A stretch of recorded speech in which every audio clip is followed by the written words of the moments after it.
Warahmatullahi wabarakatuh. Apa khabar tuan-tuan dan puan-puan dan pendengar semua? Kita bersama dengan rancangan Santai Bersama Tuan Guru pada petang ini di Radio 24 dan rancangan kita pada petang ini dibawa khas oleh Saffron Integrated Marketing. Jadi tajuk kita pada petang ini tak lain tak bukan seperti yang saya war-warkan pada minggu lepas dan janji mesti ditepati, mesti dikota, iaitu tajuk kita ialah Plesit. Barangkali anda ada masalah, kemusykilan, kecelaruan fikiran tentang plesit, ataupun anda memang membela plesit di rumah, di pejabat dan sebagainya, dalam kereta, ataupun anda kadang-kadang ada perwatakan perangai yang kita jumpa pada orang tertentu, perangai macam plesit dan sebagainya. Elok kita bincang pada petang ini dalam rancangan Santai Bersama Tuan Guru. Dan kalau anda ada sebarang soalan, komen, idea ataupun pendapat, boleh hubungi kami di talian 03 269 7939. Saya ulangi, 03 269 27939. 269 Okey, ataupun di Facebook kami ataupun di Twitter kami dicari yang bernama Radio 24. Dan anda pada petang ini sebenarnya bukan bersama saya saja, Muhammad Fauzi Mustafa, tapi kita ada seorang tetamu yang kita undang khas ke konti pada petang ini untuk bicara tentang tajuk plesit. Memang dia pakar dalam plesit tapi tidak membela plesit. Itu yang bahagia Ustaz Abdul Razak bin Mahdi daripada Darussyifaa Bandar Baru, Bangi, Selangor. Assalamualaikum Ustaz. Waalaikumsalam warahmatullahi wabarakatuh. Alhamdulillah Ustaz. Orang kata suara Ustaz ni muda, tapi kalau lihat wajah lagi muda Ustaz ya. Dan Ustaz, bila sebut tentang plesit ni tajuk kita, biasanya kita ni ada perkataan plesit, ada hantu raya, ada hantu kubur, pocong dan lain-lain lagi Ustaz. Apakah asal usulnya sama Ustaz walaupun nama berbeza? Silakan Ustaz. Ya. Assalamualaikum warahmatullahi wabarakatuh. Alhamdulillahirabbil alamin, wassalatu wassalamu ala asrafil mursalin wa ala alihi wa sahbihi ajmain. Perkataan plesit ialah satu istilah pada orang-orang Melayu yang merujuk kepada semua makhluk halus. Sama ada disebut dengan plesit, ifrit, ataupun hantu raya, hantu jerongkong dan sebagainya. Semuanya istilah itu di dalam istilah orang Melayu merujuk kepada makhluk halus. Dan plesit ini biasanya dia merujuk kepada orang perempuan yang memelihara makhluk halus ini bagi tujuan untuk mendatangkan pendapatan. Umpama contoh, orang-orang yang memelihara plesit ini dia akan menghantar ataupun makhluk halus itu kepada seorang yang menjadi musuhnya, dan apabila seorang itu sakit dan sebagainya, memanggil dia untuk mengubatinya, maka bila sembuh dan sebagainya, dia akan mendapat upah daripada kerja-kerja yang dilakukan itu. Itu dikatakan plesit dalam istilah masyarakat Melayu. Okey Ustaz, plesit ni dia ada sama tak dengan orang kata iblis ke syaitan, sehingga boleh mengganggu kita anak-anak Adam, ataupun plesit tu baik dia, kesurau dia, ikut forum-forum perdana dan sebagainya? Silakan Ustaz. Ya. Semua bangsa dia ada satu istilah tentang makhluk halus ni, semua ada istilah tersendiri. Macam masyarakat Melayu disebut dengan plesit tadi, hantu raya tadi dan sebagainya. Macam umpamanya orang putih ada Dracula dia, dan orang-orang Thailand ada sebutan-sebutan yang tertentu dan sebagainya. Dan semua itu istilah pada bangsa Melayu. Tapi istilah sebenarnya ialah kita mesti merujuk Al-Quran dan As-Sunnah ataupun hadis Nabi sallallahu alaihi wasallam. Semuanya berasal daripada yang disebut dengan jin ataupun disebut dengan iblis, disebut dengan syaitan. Itu istilah-istilah yang Al-Quran sebut. Ifrit, itu istilah yang Al-Quran sebut. Dan contohnya yang disebut oleh As-Sunnah, contoh Ummu Sibyan, Ummu Mildam, itu istilah-istilah yang disebut oleh hadis Nabi SAW. Dan daripada yang disebut dari Quran tadi, orang Melayu meletakkan bahawa plesit tadi satu makhluk halus yang berlainan pada anggapan mereka. Tapi sebenarnya sama ada plesit ke, sama ada hantu raya ke, semuanya berasal daripada jin. Dan jin itu pula dia ada yang baik, ada yang tidak baik. Ada yang Islam, ada yang tidak Islam. Kehidupan mereka sama dengan kehidupan manusia. Ada yang jin yang berketurunan dan berkeluarga sebagainya. Ada yang jin dia baik, dia buat baik, dia mengabdikan diri pada Allah Ta'ala. Ada yang jin yang memang jahat macam manusia lah. Saya ingat mungkin ada jin merempit pun ada, saya ingat. Itu hantu bonceng tu. Hantu bonceng lah. Itu yang orang-orang filem buat. Macam-macam saka dan sebagainya. Itu semua merujuk kepada makhluk-makhluk halus yang disebut oleh Al-Quran. Asalnya lah daripada perkataan jin. Okey Ustaz, saya sementara kita menunggu panggilan daripada peminat-peminat yang suka dengan tajuk Pelesit ni, dan memang pendengar-pendengar setia Radio 4 ataupun rancangan Santai Bersama Tuan Guru pada petang Ustaz. Kita lihat biasa bila kita dengar Pelesit, Ustaz sebut tadi, bila Pelesit ni ialah biasanya dibela, hantu yang dibela oleh wanita, dan hantu raya ni pula sejenis makhluk halus yang dibela oleh kaum lelaki. Apa tujuan sebenarnya Ustaz? Hantu raya dibela oleh kaum lelaki, kenapa hantu raya tak dibela oleh perempuan? Kenapa Pelesit dibela oleh perempuan? Kenapa Pelesit tak dibela oleh lelaki? Dan kalau ada hantu pondan, macam mana pula Ustaz? Silakan Ustaz. Ya, itu kesesuaian yang diletakkan oleh orang Melayu sendiri dalam istilah hantu raya dan Pelesit. Biasanya hantu raya ini ialah dipelihara oleh orang lelaki bagi tujuan pertama untuk kekuatan tenaga dan sebagainya, untuk mengangkat barang-barang, untuk menguruskan ladang dan sebagainya, untuk kekuatan. Bagi orang perempuan pula, orang Melayu sendiri yang memberi istilah sebagai Pelesit biasanya kepada orang perempuan ialah bagi tujuan ialah untuk meletakkan diri dia itu dipandang oleh masyarakat boleh membantu orang lain, tetapi mereka membantu dalam bentuk yang salah. Umpamanya mereka mengirimkan makhluk halus yang namanya Pelesit pada masyarakat Melayu tadi untuk menyakiti orang lain. Kemudian orang akan datang rujuk kepada orang yang boleh mengubat dalam kampung itu, ialah seseorang yang yang bela Pelesit. Bila dia datang, Pelesit hilang.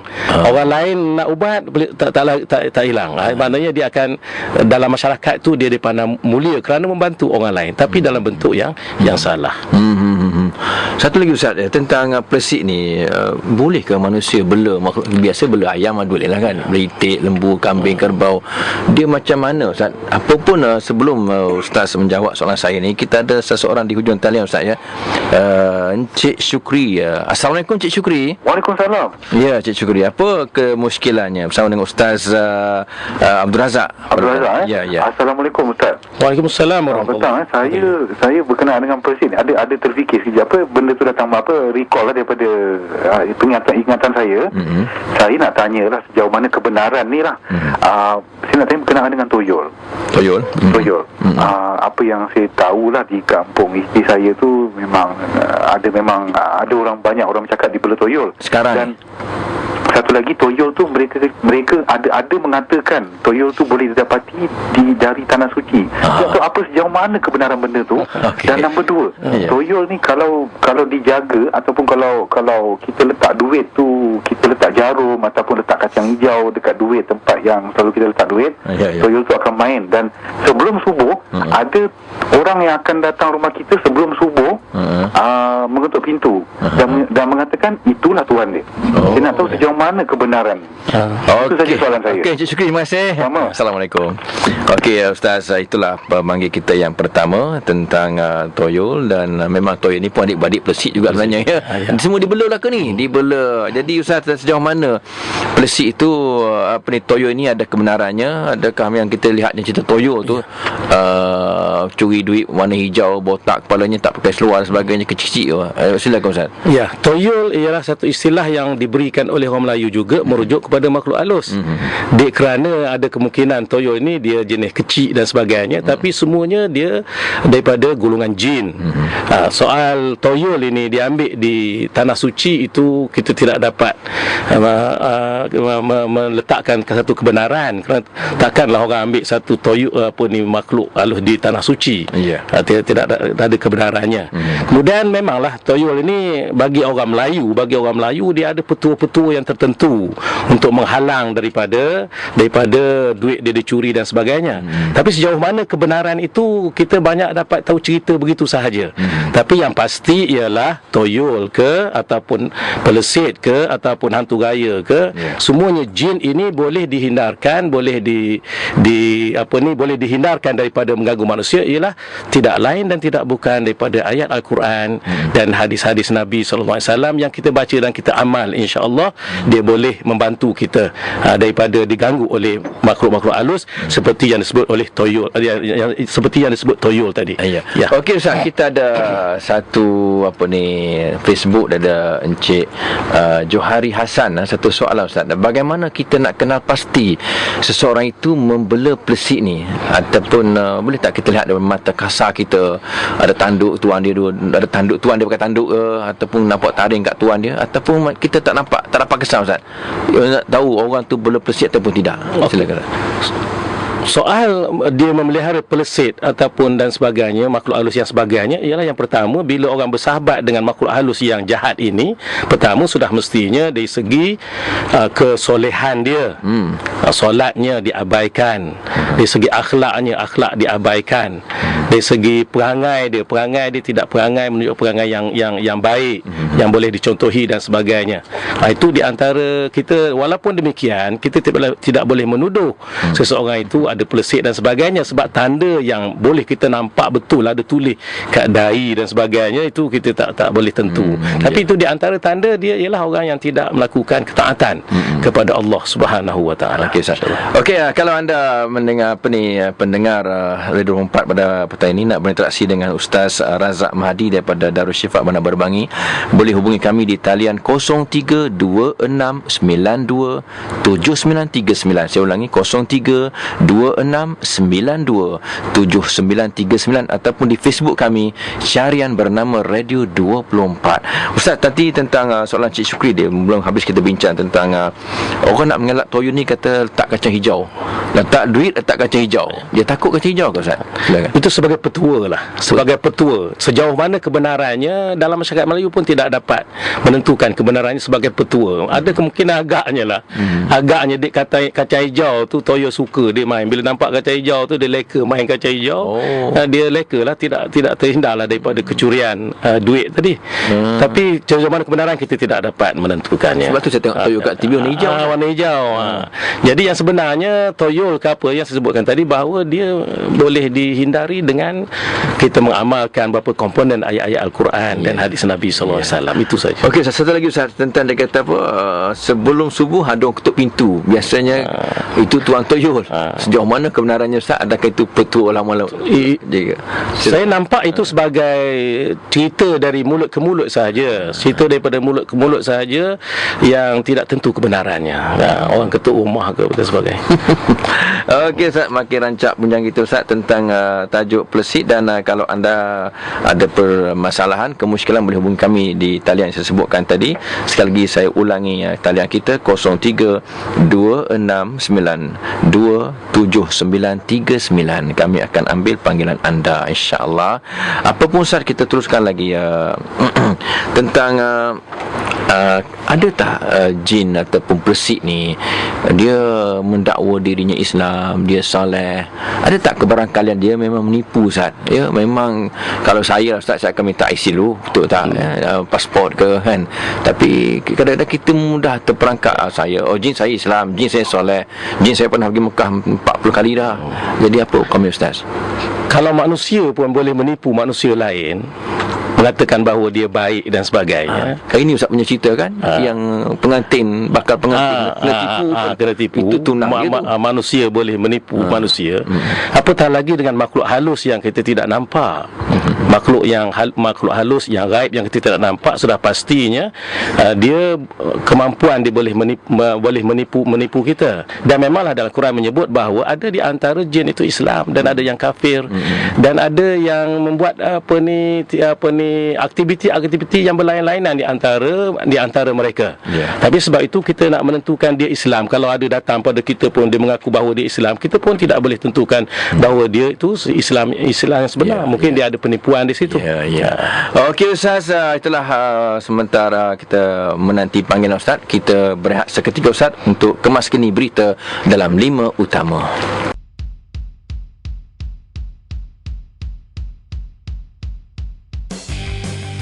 Maklumat dan berita, lintas langsung dan bincang balas, 24 jam berterusan di ruang udara anda. Akses di media baru dan secara langsung maya. Hanya di bernama Radio 24. Berita pantas, info berterusan.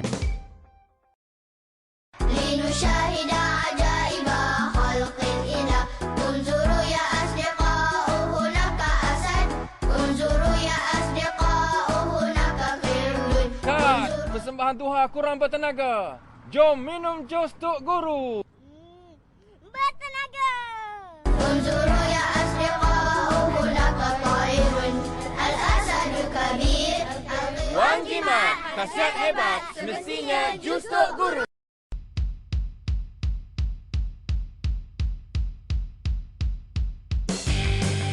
Maklumat dan berita, lintas langsung dan bincang balas, 24 jam berterusan di ruang udara anda.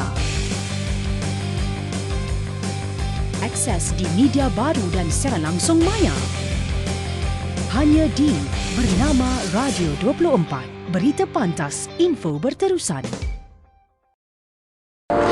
Okey, Alhamdulillah kita sambung kembali rancangan kita Santai Bersama Tuan Guru, dan topik kita Pelesit bersama yang bahagia Ustaz Razak Mahdi daripada Darul Syifa Bandar Baru, Bangi, Selangor. Dan kita mengambil masih lagi menghubungi kalau anda ada permasalahan, kemusykilan ataupun komen dan pendapat, boleh hubungi kami di talian 0326927939 ataupun di Facebook cari yang bernama Radio 24. Kita ada soalan Facebook saya, Lokman Makim. Ada petua Melayu lama taruh daun jelatang gajah di muka pintu untuk halang makhluk ini atas kapasiti semua makhluk ada alergi. Ini pelesit ke toyo nak tak ni ya. Jadi minta kupasan Ustaz Razak lah tentang taruh daun jelatang gajah di muka pintu untuk halang makhluk halus lah, pelesit ke toyol ke apa. Sebab dia kata apa, semua makhluk ada alergi. Apa kami Ustaz, silakan. Sama juga petua yang disebarkan oleh orang-orang tua dahulu, bermacam-macam untuk menghindarkan daripada gangguan makhluk halus. Ada yang kata letak duri mengkuang, ada yang letak jelatang gajah, ada yang bakar kulit bawang, ada yang dan sebagainya. Tapi dari segi kita tengok, bila kita merujuk daripada Quran dan hadis, bahan-bahan yang jenis macam itu kita tidak dapat temui bahawa dia boleh mengelakkan daripada makhluk halus itu datang mengganggu manusia atau datang mengganggu tempat kediaman kita. Kita dapati bahawa yang boleh menghalang daripada itu ialah daripada bacaan dan amalan ayat-ayat, beberapa komponen ayat-ayat Al-Quran. Jelas kepada kita bahawa ayat-ayat tertentu itu dia boleh menghalang makhluk-makhluk halus tadi daripada mengganggu kita. Okey, kalau anda nak tahu tentang komponen ayat tadi, tunggu sampai habis saya rancangan kita bertanya. Okey, kita ada Encik Alias di talian ya. Assalamualaikum Encik Alias. Ya, waalaikumsalam. Lama menunggu ya. Silakan. Ada satu ayat Quran mengatakan, tidak aku jadikan manusia dan jin kecuali untuk beriman kepadaku. Ya. Jadi dari sini dia ada satu dunia jin lah, jin, Efret, apa tu yang macam Palestin, dia ada satu dunia dia tersendiri lah, Ustaz. Ya. Jadi sejauh mana kita manusia ni, Ustaz, dibenarkan kita berkawan, berhubung, berkomunikasi, secara langsung dengan jin ni dalam Islam ni. Cuma kadang-kadang kita agak keliru lah. Kadang-kadang ada orang sangat berminat tentang benda-benda gaib, tentang jin, tentang Palestin Ustaz. Jadi sejauh mana kita selalu dibenarkan kita berkomunikasi ataupun menceburi dalam bidang jin ni Ustaz? Betul? Ya. Okey Ustaz, saya nak terima kasih Cik Alias tadi. Okey Ustaz, saya nak sebut tentang ayat tadi, wa ma khalaqtul jinna wal insa illa liya'budun, ya. Tidak aku ciptakan jin dan manusia, kata Allah, melainkan untuk mengabdikan diri kepada aku. Dia sebutkan ada dua alam. Sejauh mana manusia ni dibenarkan bersahabat dengan jin dan sebab ramai orang Ustaz sekarang ni dia suka dapat kebal lah. Macam-macam lah, boleh gaib lah. Silakan Ustaz. Okey. Kita mesti tahu bahawa Allah menjadikan alam ini ada beberapa alam. Satu alam manusia, alam yang kita nampak, alam syahadah. Dan yang kedua, dalam alam manusia ini ada satu lapis lagi alam malaikat. Dan ada satu lapis lagi alam jin. Mana nisbah Allah Ta'ala menjadikan manusia, malaikat, jin itu, Allah Ta'ala jadikan 90% daripadanya malaikat, kemudian 9% daripadanya Allah Ta'ala jadikan jin, dan 1% Allah Ta'ala jadikan ialah manusia. Artinya 90, nisbah 9, nisbah 1. Mana ada alam lain. Kenapa Allah Ta'ala menjadikan alam-alam ini? Ialah kerana Allah nak menunjukkan bahawa tanda-tanda kebesaran Allah Subhanahu Wa Ta'ala. Allah menjadikan alam yang tidak nampak, alam gaib. Soal sejauh mana kita nak berkawan dengan makhluk lain selain daripada makhluk manusia ini, sebenarnya Allah Ta'ala dah menjelaskan dalam Al-Quranul Karim bahawa makhluk-makhluk halus ini, walaupun mereka itu ada yang Islam, ada yang kafir, tetapi kebanyakan mereka itu yang digelar dengan syaitan, iblis, ifrit dan sebagainya, Allah menyatakan bahawa lakum aduwwum mubin. Bagi mereka, bagi kamu terhadap makhluk-makhluk halus tadi, dia musuh yang nyata. Sebab tu kita tidak boleh nak tentukan bahawa soal dia gaib. Kita nak tentukan dia kata dia nak tolong kita. Selama mana dia nak tolong kita. Dan makhluk halus ini memang dia pada peringkat awal dia datang untuk membantu. Tapi akhir sekali ialah kan iblis dah berjanji dengan Allah SWT, aku akan sesatkan keturunan Adam dan nak tentukan bahawa keturunan Adam ini masuk neraka bersama aku. Jadi kita tak usah gairah untuk kita jadi kuat kerana ada makhluk halus. Kita berkawan dengan manusia lah. Manusia ramai lagi nak kawan dengan kita. Kita nak cari makhluk halus nak berkawan dengan kita, buat apa? Betul, saya setuju. Sebab saya ingat kata-kata Allah, laqad karramna bani Adam fil barri wal bahri. Kami telah muliakan anak-anak Adam. Kita mulia Ustaz. Kenapa nak kawan dengan orang yang hina macam makhluk dan jin? Okey Ustaz, kita ada Cik Azli di talian sekarang, ya. Assalamualaikum Cik Azli. Waalaikumsalam Ustaz. Ya. Saya ada dua persoalan. Saya nak tanya, apakah amalan-amalan yang mudah untuk kita boleh gunakan sepanjang masa tanpa mengira waktu sembari kita bekerja atau memandu atau sebagainya, tanpa kita menunggu solat ataupun sebagainya lah, untuk mengelakkan daripada kita dipukau. Kerana kalau pukau ini biasa terjadi. Tepuk bahu dia serahkan segala-gala barang tanpa ada catatan ke oleh pihak lain. Itu yang satu. Yang keduanya, selain dari kita nak meninggalkan menggunakan petua-petua untuk kehilangan duit di rumah, seperti mana petua daripada Cik Syukri yang biasa kita dengar, saya nak tahu apakah dari Darul Syifa cara yang terbaik-baiknya untuk kita meninggalkan perkara itu tadi. Okey. Terima kasih Azli. Assalamualaikum kata. Okey Ustaz, ada dua soalan tadi. Yang pertama tentang pukau ni. Memang kerap berlaku Ustaz, kadang-kadang tepuk belakang ataupun dia isap okok pun dia sembuh. Asap okok kita kan, kita pun dah mamai kok dia. Duit dalam bank pun kita boleh keluarkan Ustaz, ya. Tentang okey Ustaz, apakah amalan yang patutnya kita lakukan sebagai pendinding daripada perbuatan pukau Ustaz? Kebanyakan di antara kita tahu kegunaan komponen-komponen beberapa ayat. Tapi banyak daripada kita tidak mengamalkan komponen itu. Contohnya ayat kursi. Jelas ayat kursi daripada hadis Nabi SAW, siapa yang baca ayat kursi semasa dia nak tidur, Allah Ta'ala akan datang, hantarkan malaikat menjaganya dan sebagainya. Dan banyak daripada hadis Nabi SAW untuk supaya baca ayat kursi, menghindarkan daripada gangguan syaitan, untuk mencuri dalam rumah dan sebagainya. Termasuklah kalau saya kata bahawa ayat kursi untuk dibaca supaya kita mengelak daripada pukau, dia hendaklah diamal, bukan sekadar tahu. Umpama kita tahu satu ubat tadi boleh menyembuhkan, dia boleh antara alat boleh menyembuhkan penyakit. Tapi kita tak nak makan ubat itu. Tak nak makan. Kita tahu saja ubat ini boleh menghindarkan penyakit kencing manis. Tapi kita tidak pernah makan pun ubat itu. Sama juga dengan ayat kursi contohnya. Dia boleh menghindarkan daripada gangguan-gangguan makhluk halus seperti jin, syaitan dan sebagainya. Tapi kita tidak pernah amal pun ayat kursi. Jadi ini yang menyebabkan bahawa kita banyak terpukau sehingga boleh keluarkan daripada bank dan sebagainya duit yang tidak mensabah di segi nilai dan sebagainya. Bila kita serahkan kepada orang tu, kita sedar bahawa kita telah dipukau. Okey Ustaz, sebelum Ustaz sambung, kita ambil satu lagi caller Ustaz, pemanggil kita, Encik Ran di talian. Assalamualaikum Encik Ran. Waalaikumsalam. Ya, apa cerita Encik Ran? Tanya. Saya nak tanya dengan Ustaz tentang berkenaan ni dengan Tuhan. Tentang penanggal. Penanggal Ni lah macam malam, siang dia manusia, malam dia kepala cabut, macam tu lah. Macam kita kalau kita dekat Sabah, kita panggil dia macam dalam balan. Betul. Macam dia biasa kalau dia siang dia manusia biasa, malam tu dia tutup pakai tikar, kepala dia terbang ya.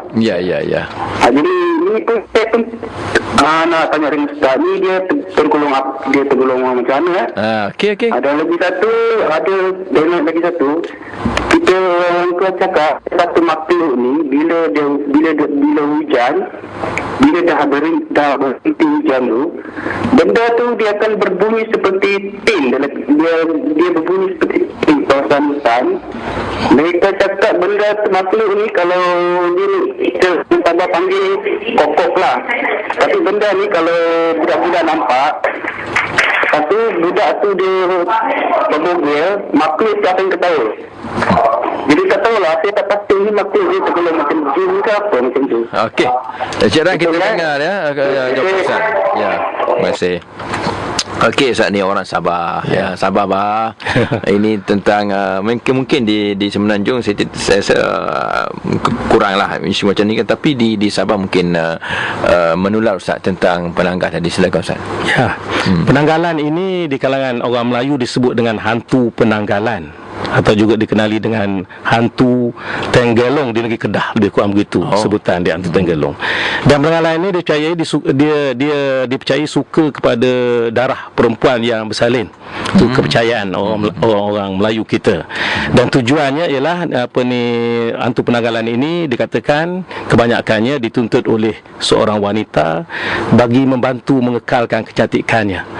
Wanita kecantikannya, dan dia tujuan untuk membalas dendam kepada musuh-musuhnya. Dan ini juga dia semuanya berasal daripada jin yang disebut dalam Al-Quran. Sebab tu ada di antara kalangan jin tu yang Islam, ada yang tidak Islam, ada yang kafir dan sebagainya. Sebab tu ada yang jahat dan sebagainya.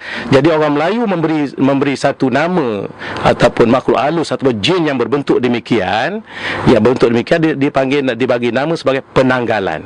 Dan penanggalan itu ialah asal daripada jin juga. Tujuan ialah untuk menakutkan manusia, dan sampai kepada peringkat menakut tu, sampai peringkat boleh membunuh manusia sampai kepada peringkat itu. Apabila dia sudah datang ketakutan, boleh menyebabkan dia boleh sampai peringkat sakit, demam dan sebagainya, sehingga orang itu boleh kadang mengakibatkan dia boleh mati. Satu perkara yang menyebabkan kalau budak kecil telanjang, dia boleh ketawa. Kadang-kadang kita orang pun ketawa. Orang pun akan ketawa kalau budak-budak kecil ini dia tidak memakai pakaian yang sempurna kan. Itu mungkin cerita-cerita daripada orang tua dahululah. Okey Ustaz, ada kita baca dalam Facebook Ustaz tentang daripada Johari Hasan dan juga Mas Nola, tentang ayat-ayat ruqyah yang boleh menolak makhluk halus yang jahat mengganggu pada diri dan juga tempat kediaman. Bagus juga Ustaz tentang ni ayat, mungkin ayat komponen yang Ustaz sebutkan tadi. Silakan Ustaz. Banyak dalam Al-Quran beberapa komponen ayat yang diberi mesej oleh Nabi SAW supaya diamalkan untuk menghindarkan daripada gangguan-gangguan makhluk halus ini. Ayat yang mudah ialah ayat yang biasa kita baca ialah suratul Fatihah, dan kita jadikan suratul Fatihah itu sebagai amalan kita. Dengan amalan, dengan maksud ialah kita membaca secara berulang-ulang sebagai wirid kita, sebagai wirid, kerana dalam surah Al-Fatihah itu sendiri mengandungi memuji Allah Subhanahu Wa Taala, meminta ampun, meminta pertolongan daripada Allah Subhanahu Wa Taala. Pada dengan beramal dengan suratul Fatihah boleh menjadi, orang kata, orang Melayu kata, boleh pendinding daripada gangguan makhluk halus. Satu. Yang kedua, Sebelum yang kedua Ustaz, kita ada satu caller Ustaz ya. Cik Syahrul di talian. Assalamualaikum Cik Syahrul. Waalaikumsalam warahmatullahi. Ya, apa masalah? Nak tanya Ustaz Ya, saya. Kita orang kami ni selalu dihebahkan dengan jin manusia. Kita tahu macam mana bentuk fizikal manusia, tapi kenapa kita seringkali tertanya-tanya, adakah jin tu fizikalnya sentiasa berubah-ubah ataupun dia dah ditetapkan dalam satu bentuk fizikal yang tetap? Dan lagi satu soalannya, adakah kita ada orang mengatakan yang kita akan jatuh syirik kalau kita sentiasa memikirkan jin tu bagaimana bentuknya, dia akan begini ke begini atau sebagainya lah. Jadi adakah betul kita jatuh syirik kerana membayangkan jin tu dalam bentuk yang berbagai-bagai? Okey, terima kasih Cik Syahrul. Assalamualaikum. Okey Ustaz, tentang rupa jin, dia boleh berubah-ubah ke macam mana? Rupa jin asal macam mana Ustaz? Penjelmaannya macam mana Ustaz? Silakan. Apakah bentuk yang jin paling suka menjelma? Ultraman, Batman? Silakan Ustaz. Ya. Jin ini dijadikan oleh Allah SWT daripada api. Dia berbeza dengan kejadian manusia daripada tanah dan malaikat daripada nur cahaya. Dan bentuk jin ini menurut hadis Nabi SAW, dia bentuk yang sangat bentuk yang tidak disukai oleh manusia apabila melihatnya. Jin ini digambarkan dengan kalau tinggi tu tinggi sangat, kalau kurus tu kurus sangat, kalau bulat tu bulat yang menggerunkan, kalau muka tu muka yang menggerunkan. Itu gambaran-gambaran yang demikian. Tetapi kelebihan jin ini, dia boleh menyerupai apa saja. Dia boleh menyerupai manusia, dia boleh menyerupai alim ulama, dia boleh menyerupai ular, binatang, dia boleh menyerupai kucing, dia boleh menyerupai keldai, himar dan sebagainya. Tetapi kita tidak boleh nampak makhluk jin ini dalam bentuk asal. Allah menyebut innahu yarakum huwa wa qabiluhu min haitsu la tarawunahum. Maksudnya dia nampak kita dan kabilah-kabilahnya nampak kita, dan kita tidak nampak dia dalam keadaan dia nampak kita. Itu. Tapi di akhirat kita nampak dia pula. Itu beza dia. Kita nampak dia. Jadi artinya dia bentuk dia berubah-ubah dalam bentuk yang menakutkan. Dia dan boleh menyerupai apa sahaja. Tapi kalau kita bayang tak syirik Ustaz kan? Bayangkan bentuk tu buang masa lah. Artinya lara kita membayangkan. Duk fikir tentang jin buat apa. Baik, bayangkan Tom Yang ke kek ke kan. Okey Ustaz, kita ada satu pemanggil di hujung talian kita, Puan Yati. Assalamualaikum Puan Yati. Waalaikumsalam. Ya, silakan. Okey Ustaz, saya nak tanya satu ni. Ini berkenaan dengan mak saya sendiri. Ya. Mak saya ni dia dapat ilmu berubat ni, terutamanya mengurut sampuk hantu daripada keturunan. Okey. Tapi dia ada juga mengamalkan ilmu ayat-ayat. Tapi bila saya bertanya dengan dia, dia mengatakan dia boleh nampak jenis makhluk halus ni. Okey. Saya nak tanya macam mana, dia jatuh syirik ke tidak? Okey, nanti kita dengar keputusan Ustaz ya. Assalamualaikum. Okey Ustaz, kita dah sampai ke kata climate Ustaz. Macam talian arus talian kita Ustaz tentang yang ni yang terbaru ni Ustaz, tentang mak dia dapat ilmu, boleh berubat, boleh mengurup barangkali setengah orang boleh bidan, boleh bersilat, apa lagi secara keturunan. Dia tak belajar pun Ustaz, tapi keturunan turun-temurun. Apa sebenarnya Ustaz di sebalik keturunan itu dia boleh pandai kebolehan luar biasa yang sedemikian. Sedangkan dia kata mak dia adalah ayat-ayat sikit mengamal, kita pun tak tahu ayat apa dia amalkan. Silakan Ustaz. Ya, boleh mengubat atau merawat seorang secara keturunan ini ada kemungkinan di segi bakat. Umpamanya memang ayah dia ataupun ibunya memang merawat orang, kemudian turun kepada anak kerana bakat. Tetapi kalau kita mendapat satu kemahiran itu tanpa belajar, dapat begitu sahaja, umpamanya dapat dalam mimpi, tiba-tiba besok boleh merawat orang, tiba dapat dalam selama ini kita tak boleh mengurut, tiba-tiba besok dalam secara drastik kita boleh melakukan sesuatu yang luar biasa, yang boleh merawat orang, mengurut orang dan sebagainya. Tapi itu yang kita syak ada kemungkinan-kemungkinan yang kebolehan yang ada pada kita itu dibantu oleh makhluk halus tadi yang kita tidak sedar. Satu. Yang kedua ialah dengan baca ayat-ayat. Memang semua orang mengatakan bahawa dia baca ayat Quran, tetapi kita mesti jelas bahawa ada orang yang baca ayat Quran di awalnya, di tengahnya bercampur aduk dengan bacaan-bacaan yang syirik. Ada yang umpamanya dia baca bismillah, tapi di tengah-tengahnya dah kita ada bacaan-bacaan yang syirik. Tetapi kalau ayat-ayat itu confirm, memang dia baca ayat Quran betul. Artinya kalau suratul Fatihah itu jelas daripada awal hingga akhir, kalau qul huwallah itu jelas daripada awal hingga akhir, maka itu memanglah baca ayat-ayat Quran. Tapi kalau bercampur aduk, dia boleh meragukan di segi bacaannya. Okey Ustaz, sebelum Ustaz lebih lanjut menerangkan segala-galanya, Ustaz, kita nak maklumkan kalau Puan Zubaidah mendengar, boleh hubungi kami semula di talian 03-269-27939 ya, Puan Zubaidah. Kita ambil dulu Ustaz ya, Encik Rozali di talian sekarang. Assalamualaikum Encik Rozali. Hello Encik Rozali. Assalamualaikum. Okey, belum ada terputus saya. Puan Zabidah pun kita minta hubungi balik kita Ustaz.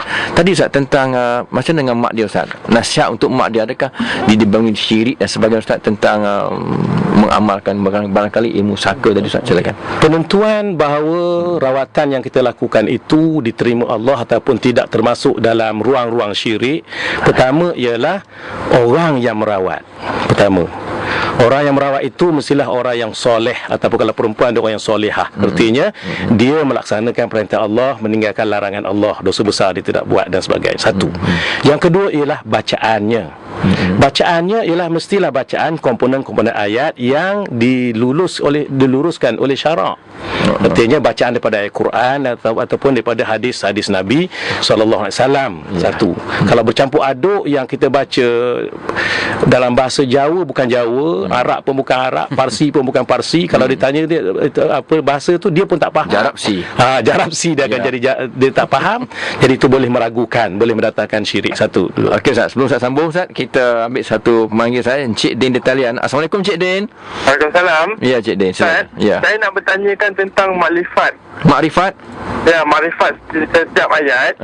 Bila mana ayat tu kita faham, lepas tu kita makrifatkan dia, adakah itu syirik ataupun digalakkan? Wah, ini makin tinggi ni soalan kita. Terima kasih Encik Din. Kita buat topik lain tentang tarikat, makrifat dan sebagai hakikat. Kita minta Encik Din, kita akan akan adakan satu tajuk lain, tarikat, makrifat dan hakikat, insyaAllah. Hari ini kita fokus kepada makhluk halus yang bersih ataupun yang seangkatan dengannya. Apa Ustaz, satu soalan di Facebook Ustaz ya, Lokoman. Saya tahu Lokoman ke Lokoman, tapi dia ayat Facebook Lokoman. Kelas kita ya. Betul tak Ustaz, kalau kita memperdengarkan ayat suci Al-Quran Karim di MP3 tu, di PC kita, ataupun menggunakan kaset ke, menggunakan CD ke, boleh berfungsi menghalau makhluk halus daripada rumah kita? Silakan Ustaz. Ya. Melalui kaset, melalui CD yang kita perdengarkan suaranya, memang dia ada kesan kepada makhluk halus yang mendengar. Memang ada kesan. Sebab tu kalau kita tengok ulama-ulama yang kita baca daripada buku-buku yang ditulis untuk menghindar sihir, antaranya ialah memutarkan kaset suratul Baqarah secara berturut-turutan beberapa hari, 3 hari dan sebagainya. Dia memang ada memberi kesan kepada makhluk halus kalau kita perdengarkan, walaupun melalui kaset ataupun CD. Okey, Encik Lokoman minta teruskan, tapi kalau baca lagi baguslah. Baca lagi baguslah, sebab keluar daripada suara kita sendiri. Kita dapat pahala. Alhamdulillah. Okey, satu lagi kata apa? Soalan ni daripada Puan Nora, tak salah saya. Betul tak Ustaz, tanam bunga sundal malam boleh menghalau hantu? Ustaz mungkin pernah dengar ni bunga sundal malam. Saya pernah dengar Pontianak harum sundal malam je.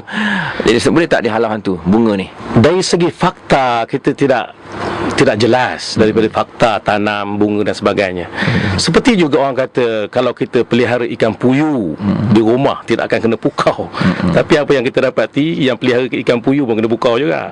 Itu sebagai kepercayaan. Kepercayaan orang-orang Melayu yang ada kaitannya dengan makhluk-makhluk halus tadi, yang disebut dengan hantu tadi. Itu sebagai kepercayaan, dia tidak dapat ditentukan dengan fakta. Kadang-kadang orang sebut Ustaz, kalau ada pokok bunga Tanjung adalah penunggu. Belum lah Ustaz, tak ada fakta ya. Tidak ada fakta. Okey Ustaz, barangkali kita nak, barangkali Ustaz boleh tak Ustaz jelaskan sikit tentang amalan-amalan pendinding diri kita Ustaz, daripada makhluk halus dan juga makhluk kasar lah, yang berniat jahat pada kita. Silakan Ustaz. Yang pertama saya nak berkongsi ialah kita mengamalkan suratul Fatihah.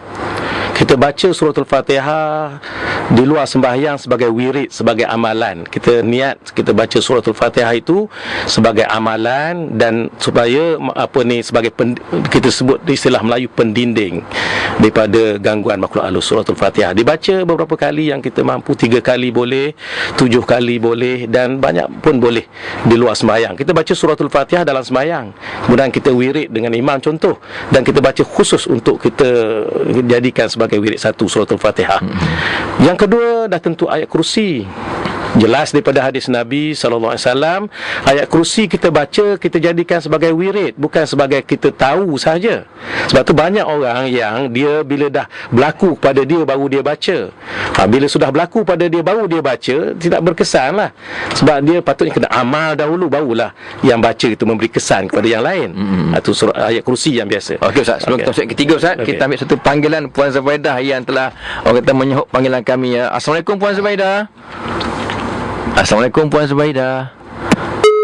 Okey Ustaz. Okey, nombor 3 Ustaz, macam Ustaz? Yang ketiga yang boleh kita kongsi, ayat-ayat ataupun komponen ayat yang mudah kita amalkan ialah Qul huwallahu ahad, suratul Ikhlas sampai habis. 3 kul 3 kul orang panggil. Bukan 3 kul tu. Bukan kul. Bukan.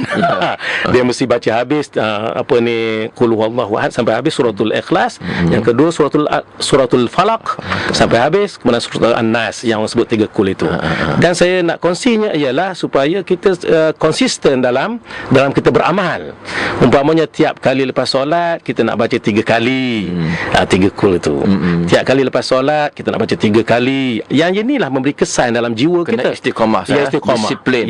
Okey Ustaz, kita ambil dulu satu caller, Encik Wahab ya. Assalamualaikum Encik Wahab.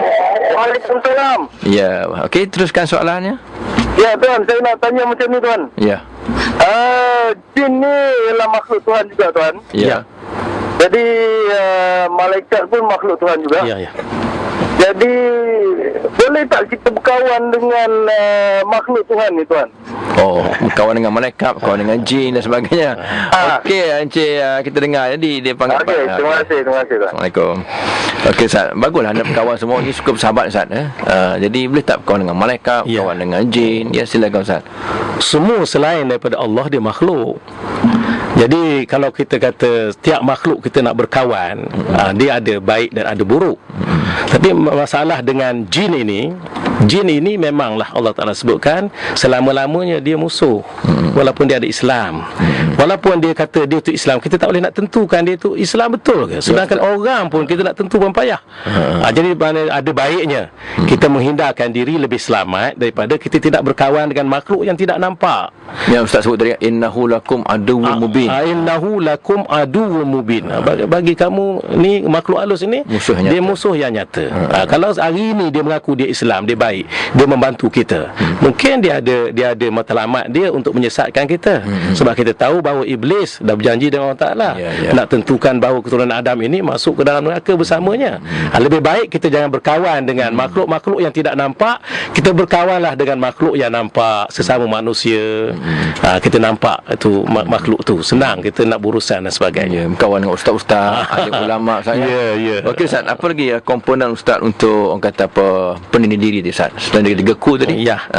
Saya dah bagi dah satu suratul Fatihah dah, kemudian ayat kursi, kemudian 3 kul ada 3, dan satu lagi awal Baqarah Alif Lam Mim. Awal Baqarah sampai kepada ayat yang kelima. Awal Baqarah kita amal. Dan kalau kita boleh kongsi lagi ialah khawatim suratul Baqarah. Amanah akhir surah Baqarah, amanah Rasul tu. Itu yang kalau kita beramal selalu, kita sebenarnya tidak perlu banyak. Kalau kita tahu satu komponen, kita beramal dan komponen itu sudah memadai untuk menjadi pada diri kita ada pendinding, ada kekuatan dalam diri kita. Terima kasih Ustaz dengan kupasan Ustaz tadi ya tentang kata apa pelisik dan yang seangkatan dengannya, bukan kawan kita, bukan sahabat kita, ialah musuh kita yang akan menipu kita, menyesatkan kita di penghujung jalan kita nanti Ustaz. Nauzubillah. Terima kasih Ustaz banyak-banyak sudah hadir ke konti dalam rancangan Santai Bersama Tuan Guru pada petang ini. Dan untuk makluman pendengar-pendengar semua, kita akan bertemu pada minggu hadapan. Temu janji kita pada setiap hari Isnin. Tapi minggu hadapan kita bersama dengan yang bagi Ustaz Rujhan Muhammad Razali dengan tajuk kita Hidayah. Sebab kita pernah dengar perkataan-perkataan, aku belum dapat hidayah lagi, ataupun aku belum sampai seru lagi, ataupun aku nak cari hidayah di Mekah. Jadi apakah hidayah sebenarnya? Kita akan jumpa pada minggu hadapan bersama Ustaz Rujhan Muhammad Razali. Terima kasih kepada semua yang mendengar. Kita jumpa pada minggu hadapan. Assalamualaikum warahmatullahi wabarakatuh. Assalamualaikum.